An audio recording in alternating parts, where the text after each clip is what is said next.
Alright, so I'm back, and today we're gonna do the second part of my Marvel Netflix thoughts. So yesterday we talked about the first, from Daredevil Season 1 through Defenders Season, or the Defenders show. I guess it's not Season 1 because it's just one show. So following up on that, we get into Punisher Season 1, which was... It was good. It was disorienting at first. You got this whole, like... After Daredevil Season 2, he kind of figured a bunch of things out, and then he killed... And you see this montage at the beginning of Season 1 where he kills a whole bunch of people, and says he's done, essentially, and you see him burning up his skull vest, and that's the end of it. And I'm like... What the hell? That's not the Punisher I know. So then, and then he like retires and he goes work on a demolition crew. I'm just like, what the hell? It was really weird. And then later on, he gets more involved. And he like Micro gets involved and tells him that's not over, and the people that really killed your family are still out there. And you get some backstory about him and the Russo. Well, I thought it made a pretty good villain. And the Agent Orange, he made a decent villain as well. But overall, I mean, the show was good, but it wasn't amazing.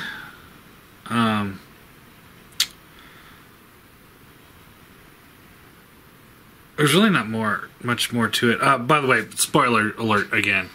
So if you guys haven't seen the rest of the Netflix show from Punisher Season 1 to Punisher Season 2, go watch them if you want.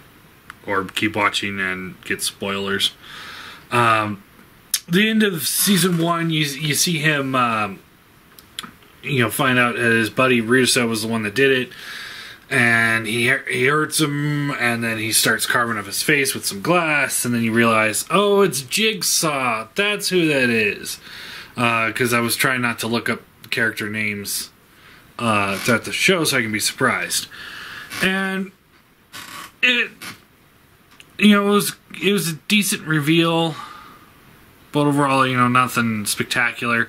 And then at the end, they're like, oh yeah, we're pinning, we're saying Frank Castle's dead, and this is from the CIA and Homeland Security. Frank Castle's dead, here's your new identity, go live your life. And I'm just like, what? Like, you can't just, I mean, his face is plastered all over the media. You can't just say, like, oh, yeah, it's fine. It just, I didn't quite grasp that. And then it's kind of how the show ends. And it was like, oh, okay. A little like anticlimactic. And then they're like, oh, we don't know if Russo will get up or not. And it's like, of course he will.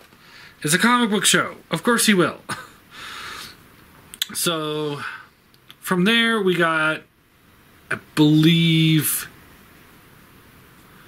it was it was Luke Cage Season 2. And it was a bummer. There's no other. No, we got Jessica Jones Season 2 first, and that was a major bummer. My God, Jessica Jones went from my favorite of the Netflix shows to my least favorite of the Netflix show with Season 2. I hated it. It was so boring. So much stuff would happen, and you're sitting there like, none of this was important. You get the introduction of, what was his name? The Wizard. He runs real fast, and he was this little fat guy, and then he dies. And it's like, okay, this is stupid. And then Nuke comes back, and then he dies. And again, kind of pointless. And it just, you think that, it turns out it's her mom that's this villain, and she's got like you know, because she's got the same kind of DNA setup that Jessica had, and they use this chemical to save her, but it changes her face so you don't recognize her anymore. And she's got super strength. She's stronger than Jessica, and then like they go on a road trip together, and I have no word. I mean, it was just so boring. The biggest problem is that it truly lacked a villain in the show. The best part about it was near the end when she starts like hallucinating Kilgrave, and he's helping her like solve things and stuff, or something like that. It's been a while since I watched the show, and I'm not watching it again. I mean, I watched season 3 in hopes that it gets a little bit better, but I have very little hope of this show at all at this point. It was just awful. When the closest thing you have to a villain is the hallucination of the villain from season 1, you're on the wrong track. I mean, seriously, this was, whew, boy. Yeah, they really shouldn't have killed Kilgrave in that first season, huh? That was just bad. All right, and then so next up we had Luke Cage season 2, which, as I already said, was a bummer. They introduced a new villain, Bushmaster. The guy they got to play him wasn't. I can't say he was an amazing actor. He wasn't terrible, but he wasn't very amazing. He wasn't good enough to pull you into his character and make you like sit there and be like, oh wow, this is a convincing villain, or you know, he thinks he's a hero, but you're just kind of like, it's almost like numb to him. The way I felt anyway, he was just very numb, and I was just kind of like, wow, this isn't the greatest villain. Now I'm thinking about it, I think maybe Luke Cage came first, or Iron Fist came before Luke Cage, but it doesn't matter. But ultimately, it was a bummer. Like I said, I wasn't invested in the villain because he wasn't. You know, you look at the villains from the past. Look at the actor that played Cottonmouth. Great actor. He did a really good job of being this like crime boss. You got, you know, David Tennant as Kilgrave, and you had like Vincent D'Onofrio as the Kingpin, and then you get this guy as the Bushmaster, and you're like, ugh.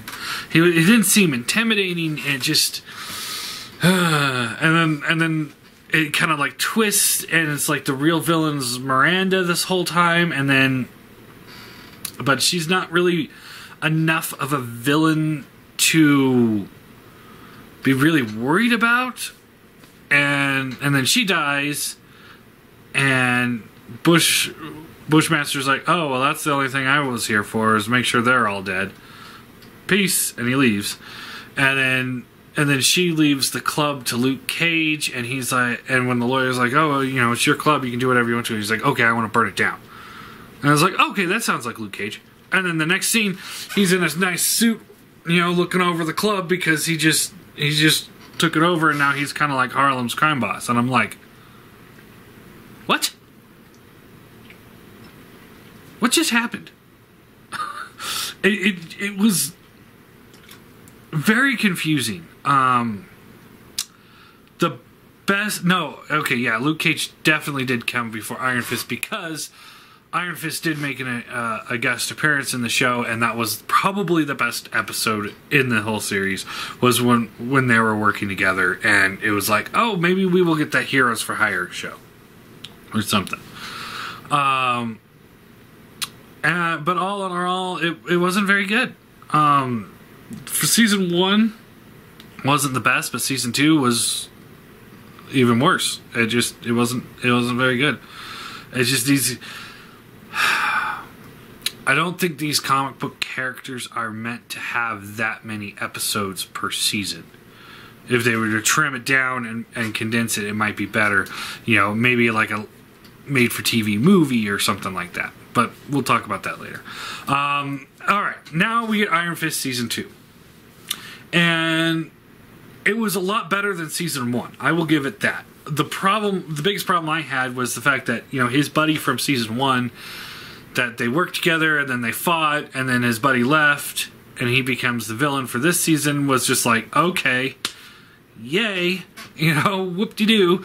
I was really not invested in him at all. I did not care. But then you get Typhoid Mary, and it's like, I want to see what's going on with this chick, because this is interesting. And I really enjoyed that. Every aspect of that. You know, her multiple personalities, and the fact by the end of the season, you kind of realize that there's another personality that's even worse, and that's the actual supervillain. And we don't get to that yet. And it's like, okay, I'm invested in her story. I want to see more. I'm very excited to see more. But ultimately, the show, you know, it revolved too much around his friend. I can't remember his name, because he's not that very much of a good character.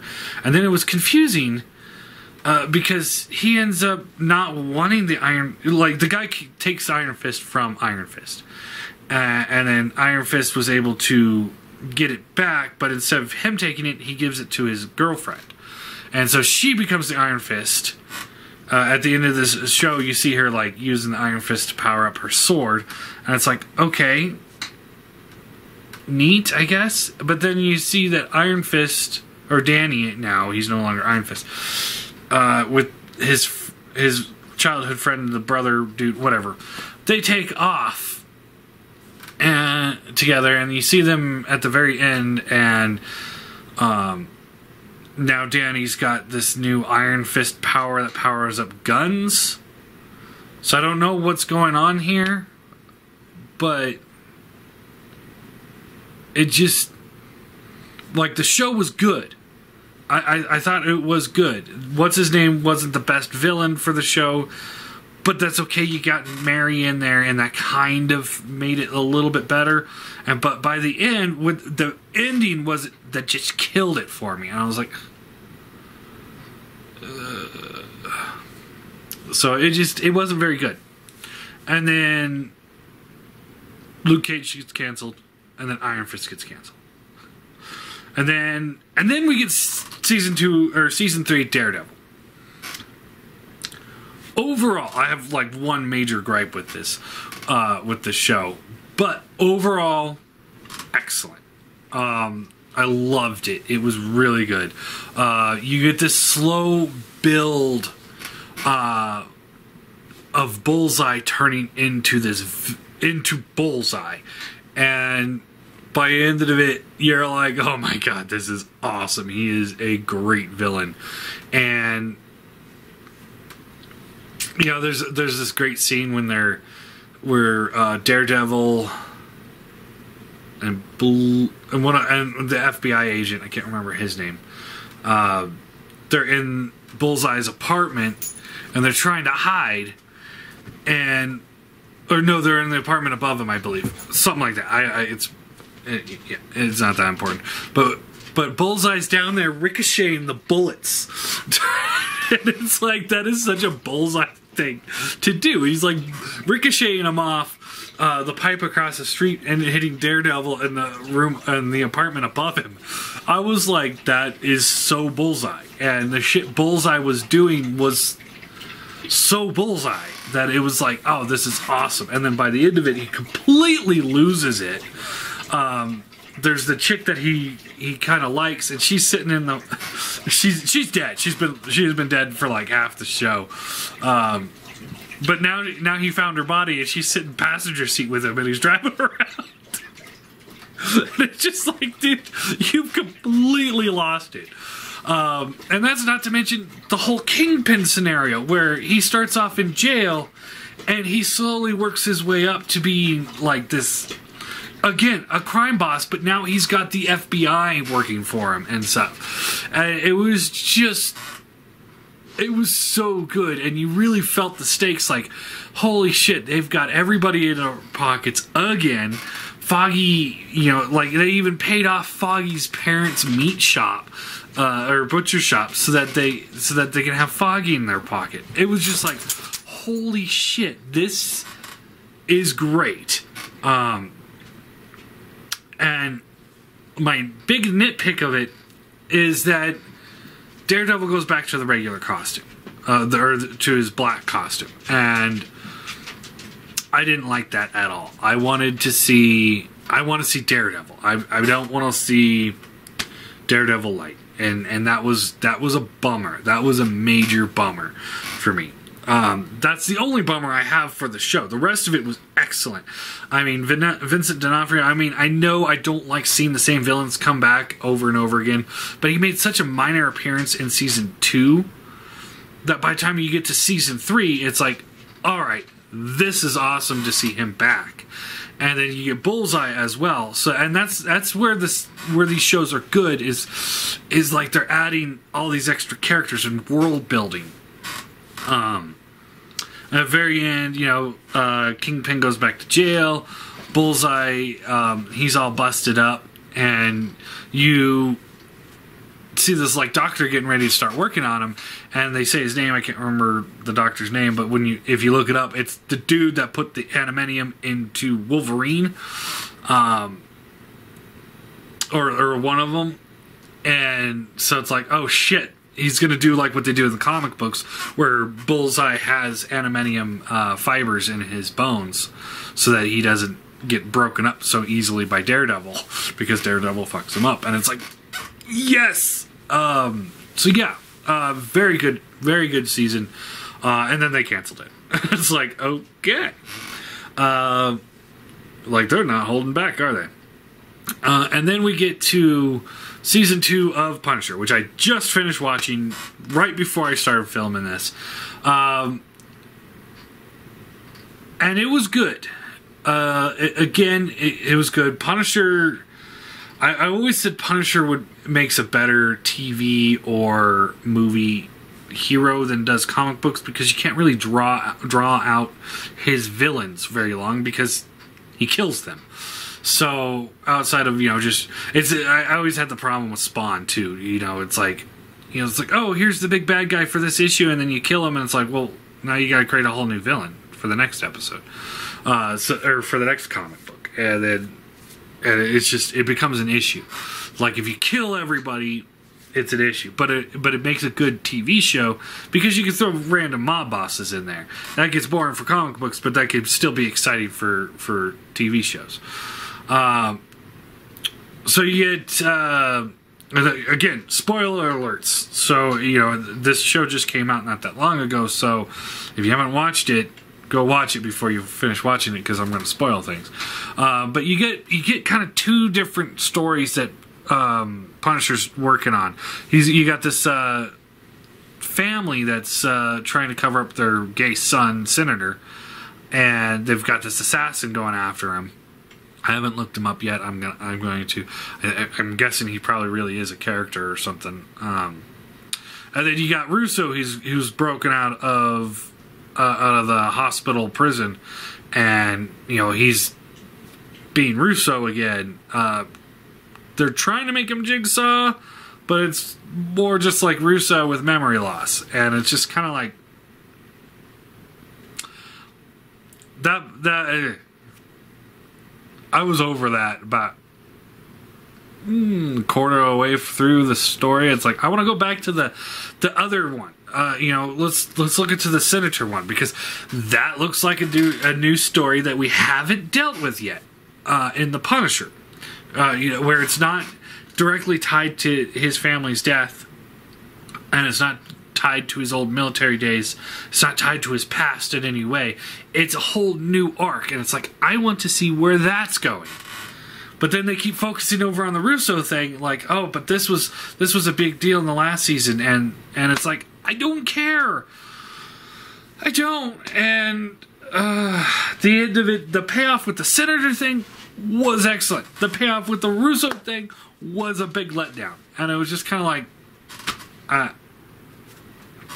I was unenthused by the Russo portion of it and the Jigsaw. I won't even call him Jigsaw because he really wasn't Jigsaw. I remember Jigsaw from the comic books, and he was a lot more unhinged.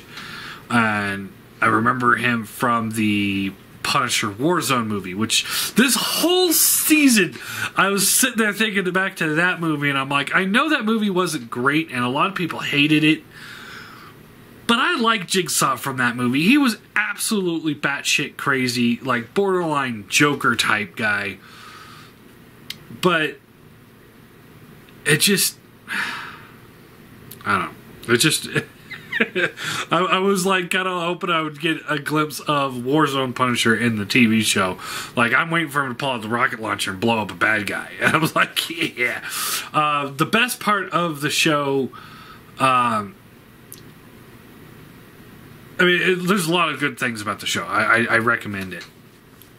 But the best part of it was at the very end when Madani calls him. It's like, hey, I need you to take somebody out for me. I've got a job for you. And he's like, I've already got a job. And then he goes in there and mows down a whole bunch of just gangbangers, it looked like. And it's like, that's what I want to see in a Punisher show. I don't need to see him following clues on who killed his family anymore. And I don't need to see him going after his ex-buddies from the military anymore. I would like to see a Punisher show where he's out there killing bad guys.